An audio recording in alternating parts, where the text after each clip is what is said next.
अच्छा, किसी ने पूछा हुआ था कि घर पे यूपीटी टेस्ट करना है। ये बहुत सिंपल सा टेस्ट है। ये स्ट्रिप है, ये आपको किसी भी मेडिकल स्टोर से मिल जाएगी। आई थिंक 20-30 रुपए की मिलती है। इसके ऊपर ना सारा प्रोसीजर भी लिखा हुआ है।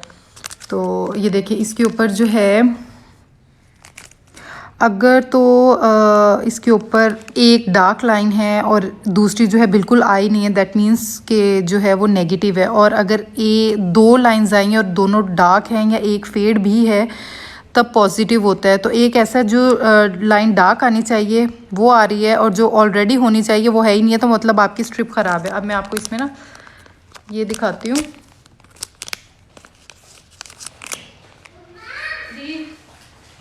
ये वाली साइड जो है ना, ये वाली डिप करनी है और ये ऊपर है। वालेकुम अस्सलाम।